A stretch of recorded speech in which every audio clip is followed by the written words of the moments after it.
हिंदू धर्म को जोड़ने वाली एक अद्भुत गुरु और एक औरत की कहानी। इस कहानी के माध्यम से हमें यह शिक्षा मिलती है, हमारा धर्म सबको एक साथ लेकर चलने वाला धर्म है। सबके साथ मिलकर रहो, सभी को अपना समझो, तुम्हारा कोई दुश्मन नहीं, तुम्हारा कोई मित्र नहीं।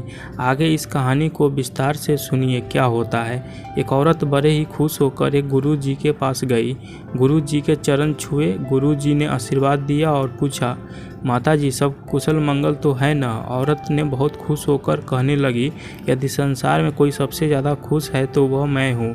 गुरु जी ने कहा, क्यों माता जी, आप ही क्यों सबसे ज़्यादा खुश हैं? औरत ने कहा, मेरी 3 लड़कियाँ हैं और उन तीनों लड़कियों की शादी हो गई और वह अपने ससुराल में राज कर रही हैं। बहुत ही खुशी से अपने ससुराल में जी रही है, कोई भी तकलीफ़ नहीं है, किसी चीज़ की कमी नहीं है और सबसे मज़े की बात यह है कि उनको परेशान करने वाली सास भी नहीं है, इसलिए मैं बहुत खुश हूँ। गुरु जी ने कहा, ऐसा क्यों? क्या वाकई में कोई नहीं है उनको परेशान करने वाला ससुराल में? औरत ने कहा, बेटी को ससुराल में यदि कोई सबसे ज़्यादा परेशान करता है तो वह सास करती है। मेरे लिए सबसे खुशी की बात यह है कि मेरी तीनों बेटियों की कोई सास नहीं है, इसलिए वह ससुराल में राज कर रही है, खुशी से जी रही है। गुरु जी ने कहा, जब आपको कोई भी परेशानी नहीं है, आप सबसे ज़्यादा खुश है, तो फिर हमारे पास आने का क्या मतलब है? गुरु जी के पास कोई तब जाता है जब वह परेशान होता है। वह औरत थोड़ी दुखी हो गई और गुरु जी से कहा, हर प्रकार की शांति होते हुए भी मेरा एक बेटा है, उसकी शादी नहीं हो रही है। आप कुछ ऐसा उपाय करें कि मेरे बेटे का भी शादी जल्द से जल्द हो जाए और मैं सारे बंधन से मुक्त हो जाऊं।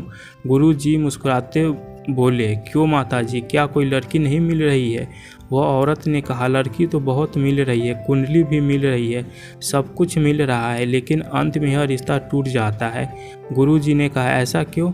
वह औरत थोड़ा मुंह लटकाकर बोली, हर कोई यही कहता है, जहाँ सास होगी वहाँ हम अपनी बेटी नहीं देंगे।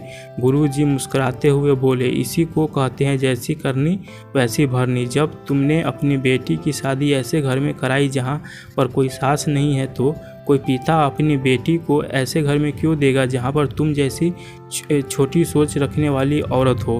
अपने विचारों को बदलो, सबको एक जैसा समझो। गुरु जी की बात सुनकर वह औरत शर्म के मारे गुरु जी के पैरों पर गिरी और फूट फूट कर रोने लगी। रोते रोते औरत ने गुरु जी से कहा, आपने मेरी आंखें खोल दी, अब मैं आपसे वादा करती हूँ कि भविष्य में ऐसी गलती कभी नहीं करूँगी और ना ही किसी को करने दूँगी। इतना कहकर वह औरत वहाँ से चली गई। गुरु जी और औरत के बीच हुए बात से हमें यह शिक्षा मिलती है कि दूसरे की लड़की को जब शादी करके बहू बनाया जाता है तो उसको अपनी लड़की से भी ज़्यादा प्यार करना चाहिए। अपनी बेटी और बहू में भेदभाव नहीं करनी चाहिए। यदि हम अपने विचार में थोड़ा सा बदलाव करते तो दुनिया कितनी खूबसूरत लगने लगेगी। ऐसा लगेगा जैसे हमें दुनिया की सारी खुशी मिल गई। तो दोस्तों, आपको ये कहानी कैसा लगा? आप हमें कमेंट बॉक्स में ज़रूर बताएं और कहानी पसंद आई है तो लाइक और शेयर करें। ऐसे ही मज़ेदार कहानी के लिए मेरे चैनल को सब्सक्राइब करना न भूलें। धन्यवाद।